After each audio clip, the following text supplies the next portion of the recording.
আজকে তো কালিয়াগঞ্জে ইতিমধ্যে তৃণমূল জিতে গেছে, কিন্তু বিরোধী দলনেতা দাবি করছেন যে তাদের যে বিজেপির মডেল সেটা সফল হয়েছে, কারণ 109টি হিন্দু প্রধান বুথে অন্তত 70% হিন্দু ভোট করেছে। দেখুন, ভোট পড়া আর সেই ভোটটা তো যাচ্ছে তৃণমূলে।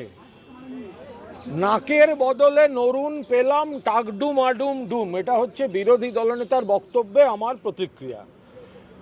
নিজেদের জায়গা ধরে রাখতে পারে না, ভোট ধরে রাখতে পারে না। তৃণমূল জিতেছে, জেতার ছিল, বিজেপির ভরাডুবি হয়েছে, দীর্ঘ সময় তো তৃতীয় স্থানে ছিল।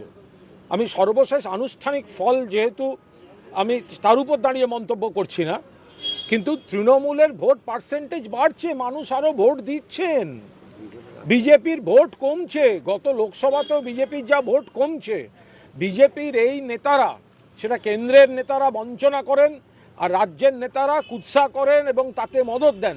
এই বিজেপিকে বাংলার মানুষ প্রত্যাখ্যান করছেন এবং যেহেতু উন্নয়নের রাজনীতি, মমতা বন্দ্যোপাধ্যায়ের প্রার্থীকে দু হাত তুলে আশীর্বাদ করছেন। আর সেটা ঢাকতে যারা গতকাল অবধি বলেছে আমরা হ্যান কারেঙ্গা ত্যান কারেঙ্গা, আজকে সেই সব বিরোধীদের দেখা যাচ্ছে কুচ নেই কারেঙ্গা।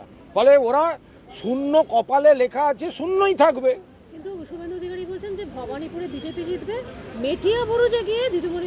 দেখুন, আপনাদের যদি মনে হয় যে কে কি বলছে তার উপর দাঁড়িয়ে আপনাদের সারাদিন ব্রেকিং চলবে, সে তো ভবিষ্যৎবাণীতেই থাকবে, আর সেগুলো মেলে না। সব 21 সালে জিতবো, আপকি বার 200 পার, হেরে গেল। পঞ্চায়েতে আমরা এতগুলো জেলা পরিষদ জিতবো, একটাও জিতলো না, সবকটা জিতেছে তৃণমূল কংগ্রেস। লোকসভায় আসন বাড়বে, বিজেপির কমে গেছে, তৃণমূল বেড়েছে। তারপরেও ভবিষ্যৎবাণী আর আপনারা গুরুত্ব দেন, এটা হতে পারে? অতীত অন্য দলে থাকা, বর্তমানে পরাজয়, সেই জন্য একমাত্র ভবিষ্যৎবাণী দিয়ে কিছু কর্মীকে বিভ্রান্ত করে রাখা। যারা দেখতে পাচ্ছেন হারছে, মানুষ প্রত্যাখ্যান করছে বিজেপিকে, তো তাদের ভবিষ্যৎবাণীর কি মূল্য আছে? আর বাংলার রাজনীতির প্রতীক কি এখন তুলসী গাছ? শুভেন্দু অধিকারী সব জায়গায় তুলসী গাছ দিচ্ছেন।